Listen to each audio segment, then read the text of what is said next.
It presents itself as a diagnostic scanner. The device is called as follows.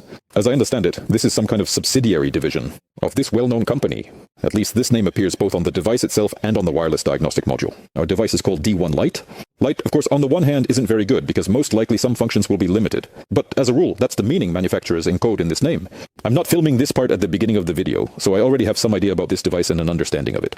Which functions are missing here? In most of my videos, you can see that I usually try to use 100% of the functionality. In fact, even people in the comments who have had similar devices for several years often do not even realize what they can do. Certain things.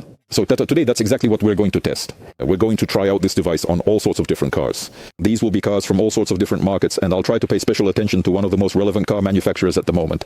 But I'll talk about that a little later. As always, I have no problems getting cars. These will be all sorts of different cars, some with keys, some maybe with certain adaptations, and other similar things that come to me every day. So I suggest we test this device on them.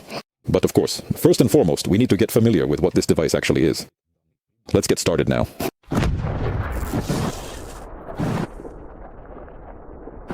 The device comes in a case like this, which contains the device itself, a remote module, a USB-C to regular USB adapter that also doubles as a LAN connector, as well as a data cable and of course a charger. Activating the device takes a relatively short amount of time, and basically after updating, the device is immediately ready to use. The memory capacity of this device is quite sufficient for downloading all updates, which by the way is not the case with some competitors. And right after this significant and very recent update, we can see exactly what we have waiting for us here. Here we have a rather small list for the American market. For Europe, the list is extensive. In Asia, options exist. Here are the brands. But the most interesting part is in the China tab. Here we can see a rather extensive list of Chinese cars. There are Chery, Geely, Chang'an, Emgrand, Haval, Lifan, Great Wall, Tank, Jetour, Exceed, Chang'an, BYD. In short, there are just countless options. This shows what this device is designed for, and today, in turn, we will test it. All these aspects. Will it work with a Chinese car? Besides this menu, we also have a service section. Let's click on it. We see that we have an indicator reset option, oil, working with the electronic parking brake, working with pressure sensors, with batteries. Well, we have everything here. And I even see there's a tab here for changing the language. Here we can see as many as 4 pages of various special functions. I suppose that in this video we will at least partially test some of these functions. Well, basically, I think there's no point in talking more about this device right now, since during our work with all these countless cars, we will eventually find out all the pros and cons of this device. So, I suggest we move on to the part where we actually test this device on cars. I suggest we try out this device on this Highlander right here. Now, of course, we'll poke around in the modules, steer some things, check the data, and see what else it can do besides all that. Besides that, on this Toyota right here, we need to unbind one key and register a new one here, which will actually be a good demonstration of this device's functionality. By the way, it connected to all the modules. Here we see a bunch of faults and similar nonsense. Let's get into the instrument cluster. Let's see what it actually offers us. Lost connection, Himroy LAN. So we've got some kind of problems here. Let's clear this error and check the data. Will it give us the data or not? We can clearly see that it's giving us the data. That's it, no codes left. 11 degrees engine, 22.5 degrees. Let's also go into the active test. I suggest we raise one of the needles. Let's do the tachometer. Let's go. We see that the tachometer has gone up to 1000 RPM. 2. 3. Now we'll bring it back down. 7, that's it, 7,000. That's our limit. Basically, that's great. There are no problems here at all. I suggest we go into the body control module now. As always, all the most interesting stuff is in the body control module. Here you can change something, like the configuration, for example. By the way, it's complaining about the connection again. Something's not right here. Let's clear these errors. We've erased the errors. Now, let's take a look at the current data to see what it will give us or not. Here in the data, we can see all the settings, specifically for this body control module, and all the statuses that it currently has. Naturally, I suggest we try controlling something now. The anti-theft system horn, I think, should be clearly audible. In my opinion, that's great. And the most interesting stuff should be in the special functions. So let's click on special functions and see if we even have access. Here, as I understand it, well, again, because of this, according to the translation, this is for pairing the remote key, apparently. Probably for the radio channel, but on this car, this function won't work since it has a keyless system. Next, there's calibration setup, Windows, and initialization. I wouldn't say the functionality is amazing, but I also wouldn't say it's all that bad. So let's go into the smart key section. What does it offer us here? Again, we see a communication error. Something is definitely wrong here. Yeah, let's go straight to the special function here. Here we see this, just like this. So, diagnostic mode, data exchange check, registration for data exchange. Well, that's in case of replacement. Erase the keys, which, by the way, is exactly what we need to do now, and register the keys. Let's actually try to do this right now. Let's try to erase all the keys we have. 3 keys are registered. We need to have only 2 left. That's it. Now we should have only 1 key left. Let's try to program it. Here it's just key registration. Number of registered keys, 1. Let's click next.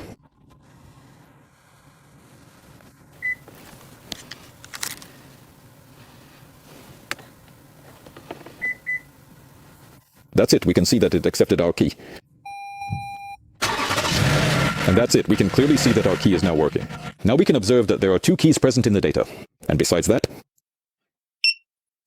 both of them are working for us. Well, basically, yes, the Highlander performed well with this device. Let's try another Toyota to reinforce what we've learned. Besides, I have a selection of Toyotas here.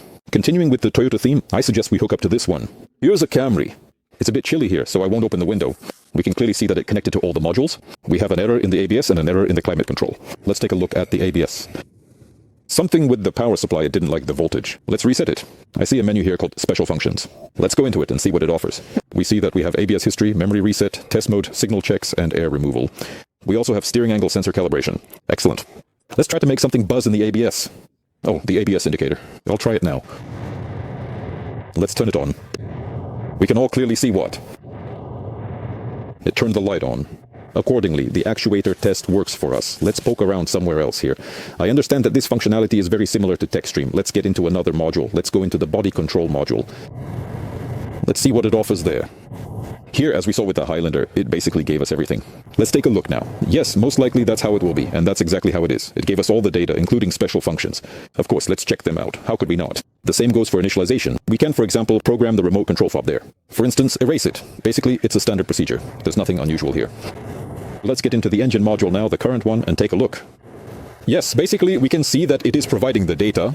Let's try controlling something, like the fuel pump speed control. Well, since the engine is running, most likely nothing will happen for us. Let me do it like this. Well, it's controlling the pump. Excellent. So, that means we do have control. And of course, let's go into the special functions now. Fasten your seatbelts. Absolutely. GPS system is active. Good job. Now let's look. Airfile, full readiness, test mode, propeller, memory reset, oil reset. There's also throttle valve learning.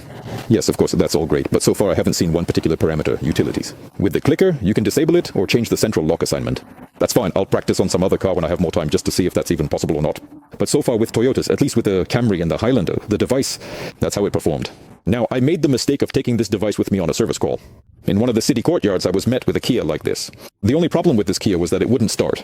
It was clear from the very beginning that the starter wasn't engaging, so of course that was checked first. I tried bridging the relay to get voltage, but even so, the engine still wouldn't start. However, that issue was resolved. A few light taps on the starter got the engine running, and from that moment, I connected the diagnostic device, which of course connected successfully. It connected to all the control units. Naturally, it provided the data. There is also an actuator test available, of course, but the most interesting things, as always, are found in the special functions. For example, in the ABS module, we can observe this kind of functionality. In the steering rack module, everything is excellent. In the engine module, special functions show available functionality. As always, the most remarkable features are in the BCM module, where we can make changes, certain parameters. For example, when I install an alarm system, I try to disable the automatic door unlocking after the engine stops, because after remote start ends, the car remains unlocked for a few seconds, which is obviously not good. But with this functionality, this problem is very easily solved. Well, here, yes, I'll share my opinion regarding the functionality. With this KIA, the device performed excellently. We'll see if that's also the case with other cars. I tried this device on this very Rexton, and basically, I can also say that everything is good. It connected, of course, to all the modules, provided the data, and the actuator test is naturally available. And in addition, for the engines, we can observe this kind of functionality. In the ABS, we can also observe this kind of functionality. And of course, there is the option to work with the immobilizer. So now that very SsangYong has returned back, and it came back with the problem that the owner of this SsangYong had replaced an injector, and accordingly it needed to be programmed, which of course was done. Everything was programmed without any issues. We can clearly see that the injector ID has changed here. Yes, of course, in the case of diagnosing this SsangYong, the device performed 100%. Excellent. At this point in the video, I suggest we switch to the topic of German cars. And what's more, I've already done that. Just now I went out on a call, and there I was met by a BMW like this. The problem with this BMW is as follows. When the owner was driving it out of the garage, the selector started making a rattling noise. But I suspect it was this very shift lock, and it kept rattling until he turned off the engine. And it was right after that moment that the car stopped starting. And in addition to not starting, the car also refused to release the key. For my part, of course, I connected the scanner and saw that it connected to all the modules. And in the engine control unit, this very last error at the bottom made it clear that even though it's currently inactive, this error indicates that the engine ECU did not detect the transmission ECU. But after clearing the errors, this error did not reappear. Naturally, I connected to the transmission control unit. There we can see errors of this type, but after clearing them, this particular error remains and keeps hanging around. But there's another point here. This error appears in about half of similar BMWs, and as a rule, when starting up, it doesn't affect anything at all. But if we take into account the symptoms, like the engine not starting or not releasing the key, it's clear that such behavior could be caused by either a malfunctioning part, such as the brake pedal, the selector, or something else. It could also be the wiring, for example, between the selector and the transmission control unit. So naturally, I checked the data to monitor this situation. Here we can observe that you can clearly see how the brake pedal responds here, right? We can see that if you switch the gearbox to Steptronic mode, the readings change perfectly in this mode. But there were a few things that puzzled me. For example, like this very top item which tells us that there's an error with the selector. And then there's this situation where it shows that fifth gear is engaged. I haven't really dealt much with BMW gearboxes before. So with this BMW, that's the situation. But I thought, who knows, maybe it's just some scanner glitch. So I connected a scanner from another brand to this car, but it gave me the exact same data. And I saw an error related to the selector, and I saw that same fifth gear.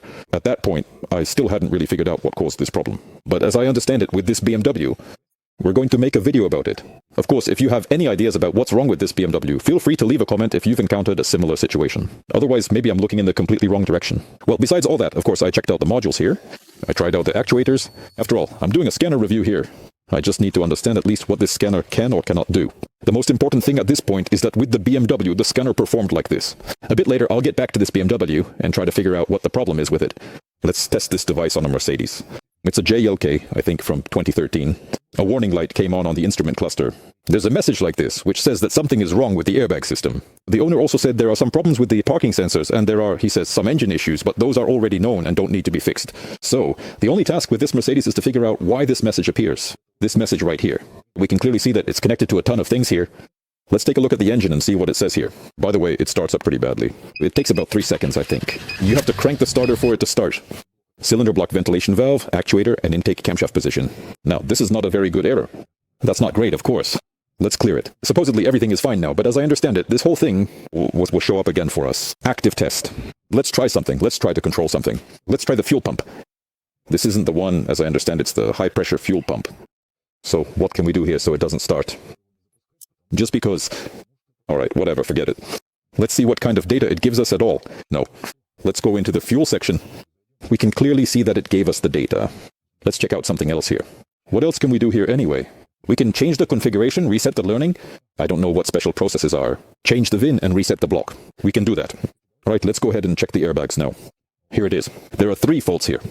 Driver's safety pyrotechnic charge, seatbelt, brake, pyrotechnic charge of the onboard network microfuse. We have a brake here, and a pyrotechnic charge for the tensioner.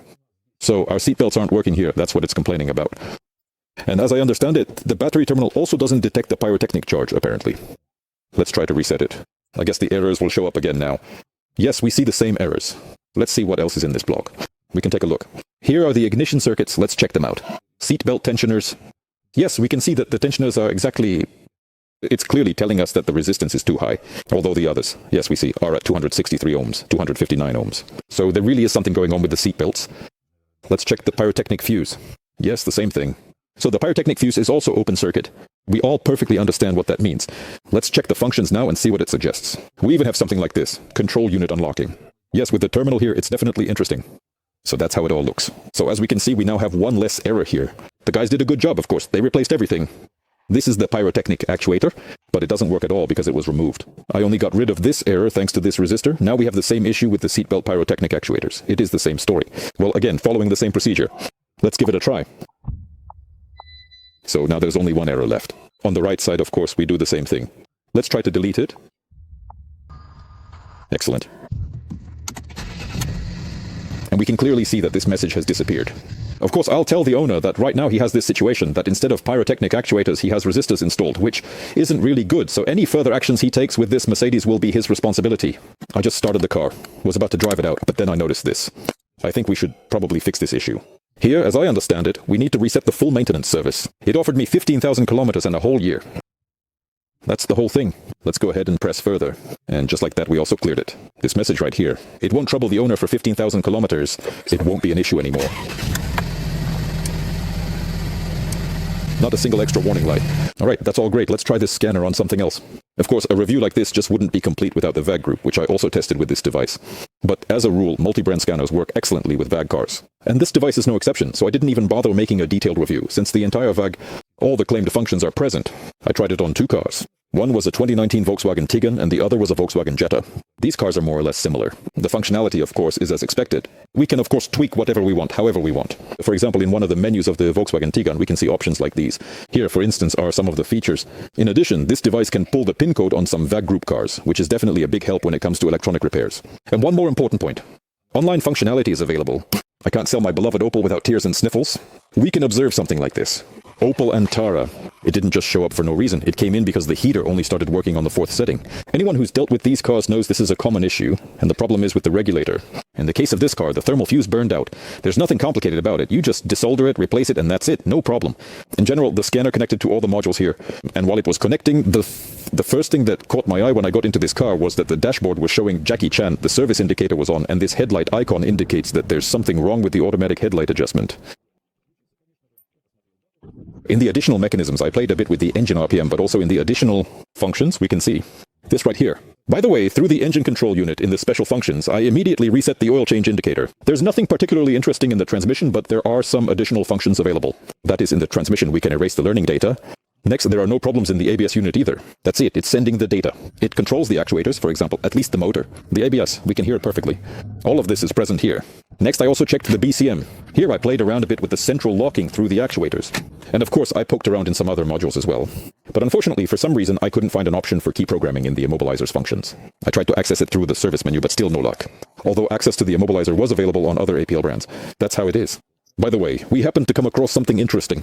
An old Ford like this one. What's so great about these Fords? If other newer models can be diagnosed with a regular ELM adapter, tricks like that don't work with these ones. So I suggest we hook up to this Ford right now. By the way, it recognized the VIN. Looks like everything should work out for us here, at least preliminarily. The charging voltage is 15.2, so it connected to all the few modules that are installed here. We can see some modules here with faults. It's complaining about the ignition coil and also about the charging system. By the way, yes, the charging indicator light is actually on. Looks like we might have some kind of power issue here, but that's not certain. The charging voltage is fluctuating here. Here it's 14 volts. Yes, that's a real problem. We can see the charging voltage. Let's check the ABS. Let's take a look at what's going on with the ABS here. It's our right front wheel. It doesn't like something, apparently something's wrong. What taxes are we dealing with? Active test. Current data. Let's take a look. Will he give up the data? No. We see that it is giving out data. There is no problem. Okay, now I suggest we move it to the garage and do all this nonsense there. In turn, now I've rummaged through the blocks and tried testing the actuators. All the blocks have given us the data. Actuator control. We have that as well, which means there are no problems. In addition, from the special functions menu on this scanner, on this Ford, there is access to the immobilizer, which, by the way, not every scanner can do with Fords like this. If there are usually no issues with newer cars, then with these, yes, there is a problem. Scanners only work with them every other time. And besides all that, we have functions like PCM replacement and headlight adjustment, which shows that with this car, the device performed quite well. Continuing the Ford Mazda topic, here we can see this wonderful Mazda 3. With this Mazda, of course, the device connected fully, of course, it provided the data, and of course, it performed the actuator tests as well. And then, of course, I moved on to the special functions. It adapted the throttle and suggested others. These are basic things, including key programming. Along with this Mazda, there was another, a Mazda 6. The functionality is more or less the same. It connected to everything as well, and in the additional menu, we can see this kind of functionality. But neither in this Mazda nor the previous one, just like in the earlier Ford, did I see a parameter like AS bolt. Yes, of course, in principle, it's not really necessary for regular diagnostics, but I do use this feature from time to time. I use this function. To sum up this whole Ford Mazda topic, the device is quite suitable for electronic repairs. Yes, it can unbind and bind modules, work with the immobilizer. Yes, everything is great. So basically, that's what gave us an understanding of how the device works with Ford and Mazda vehicles. Mitsubishi Lancer 9. The device also connected to all of this car's few modules. As for the engine, of course, it provided the data. The same goes for the ABS. And of course, the actuator test is available. But the problem is that the reason this car appeared is because the keys were lost. And unfortunately, in the functionality of this device, the ability to work with the immobilizer starts only from the next generation of the Lancer. Of course, I just blatantly put the keys here, and as we can see, the engine is already running. So keep in mind that with cars like this, it's not possible to add immobilizer keys.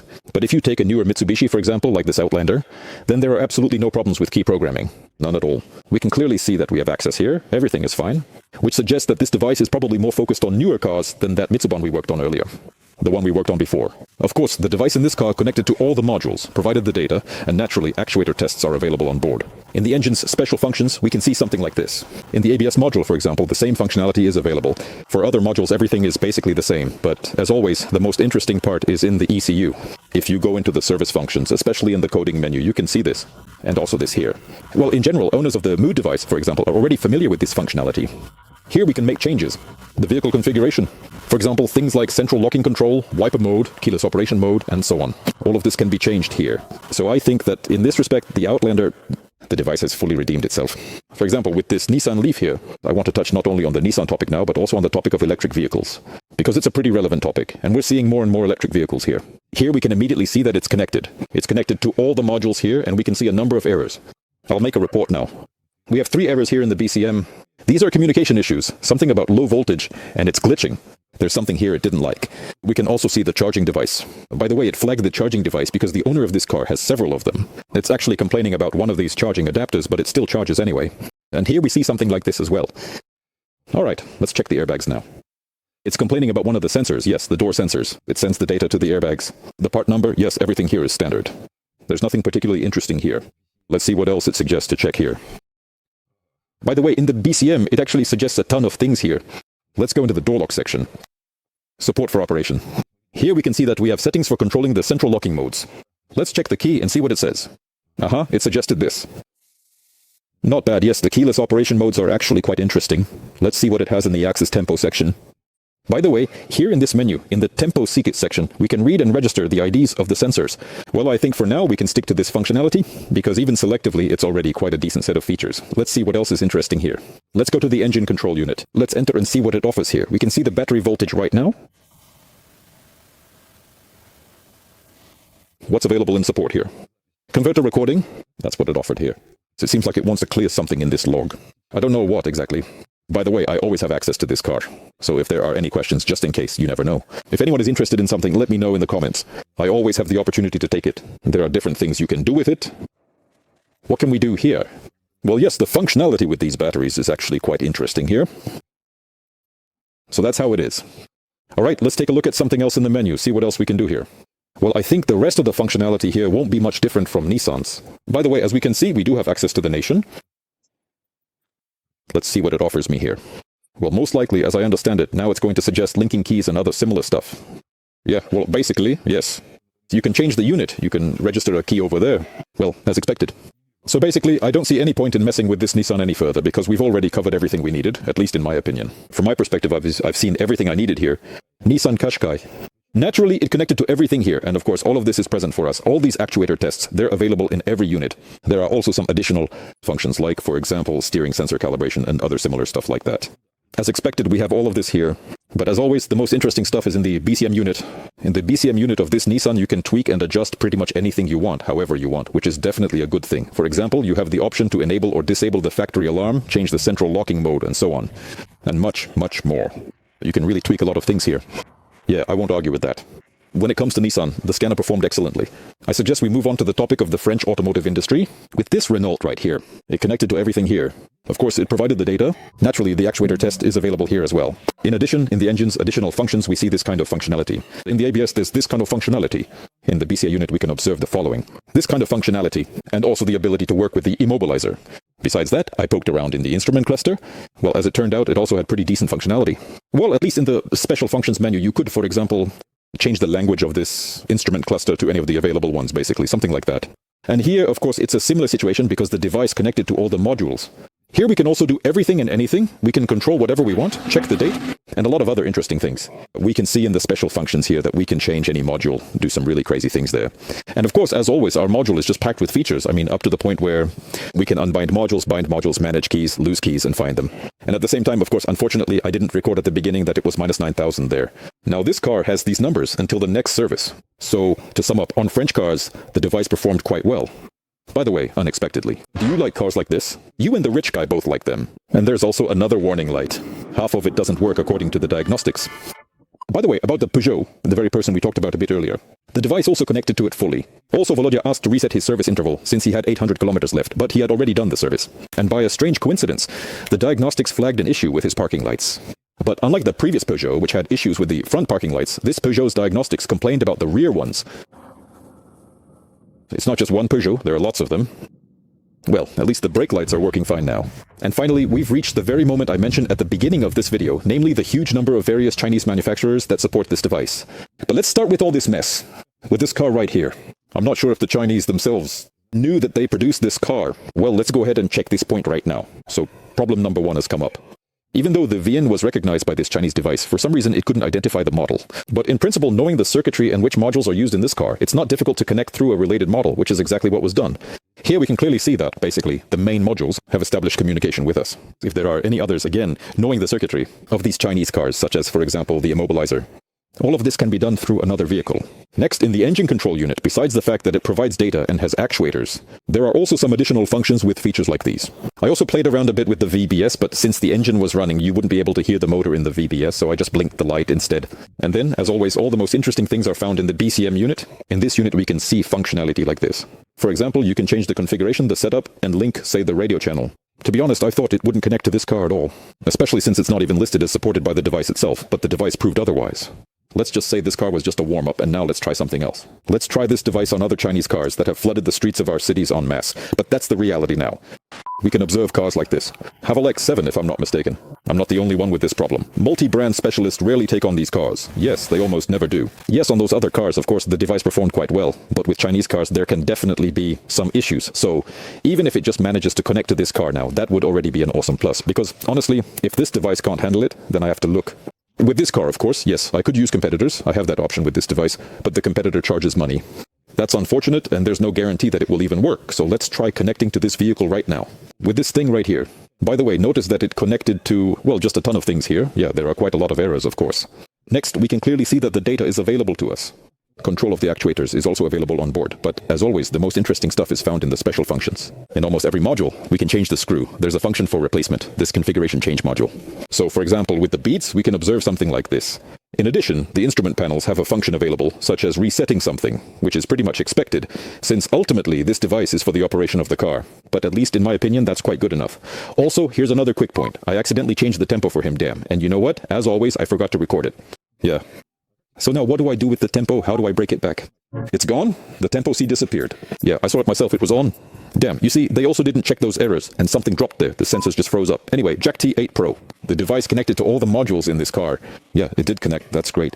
Here we can read the error, check information about the modules, and even have access to some service functions. But there's one important point. Don't you notice anything? Yes, we don't have data and actuator tests available. Basically, this can at least be explained by the fact that the car only recently started being produced, and the manufacturers of this device simply haven't added it yet. This particular functionality.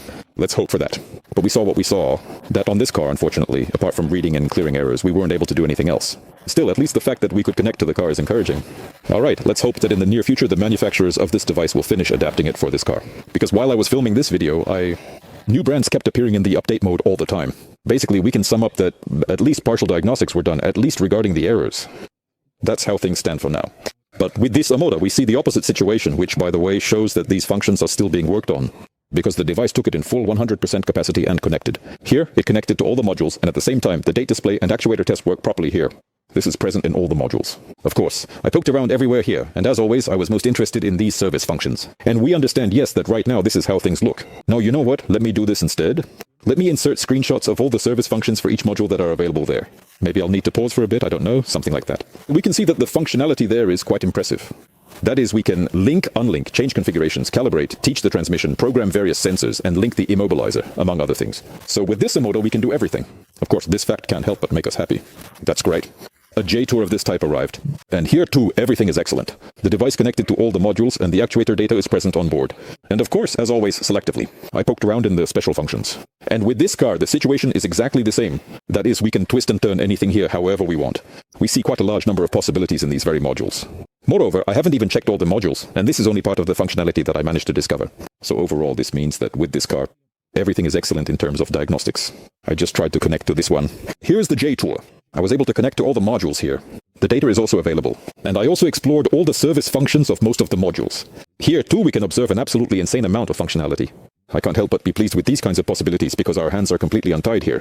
We can tweak, turn, adapt, unbind, and bind absolutely everything here. Let's try this device on a couple more cars. I think we already have an understanding of how it works with Chinese cars. At the final stage of today's review, I suggest we try this one. Here's the Chang'an. Got it right. Of course, the device connected to this car fully. It provided the data and ran actuator tests. All of that is available on board. And then I went further through the special functions. Here you can see roughly this kind of functionality in each module. Also, yes, just like with the motor, for example, as I did before, you can see what's in the additional functions of each module. But there's one interesting point. When I tried to access the special functions of the BCM, the car asked for a PIN code. With the PIN code, of course, there shouldn't be any major issues with these cars. Well, at least that's what I think for now. There shouldn't be any issues. At least based on previous Chinese cars, everything was pretty straightforward with the PIN codes. But I didn't actually check that myself. Nevertheless, we did run diagnostics on this car. Of course, we checked and cleared the error codes. I provided the data. We ran actuator tests. That's quite enough for repairs, but now I'd like to sum things up. In addition to the car we just watched in the video, there were a few more vehicles, and the situation looked like this. For example, this device couldn't connect to the Geely Monjaro. It did recognize the VIN just fine, but for some reason it identified it as an M Grand, and none of the brands except for the engine control unit, which was connected through its own method, could connect to this car. Of course, there's nothing surprising here, since the Monjaro isn't listed in the device's database. But there were also situations the other way around. For example, I had a Lada Vesta and a Lada Largus, and the device connected to them perfectly. Well, we all understand where that's coming from, right? The only thing is, with the Lada Largus, it connected to everything except the engine. Because it has our domestic engine, of course, with the M86 control unit, if I'm not mistaken, which this device doesn't recognize. But through the UBD, it easily accessed this engine.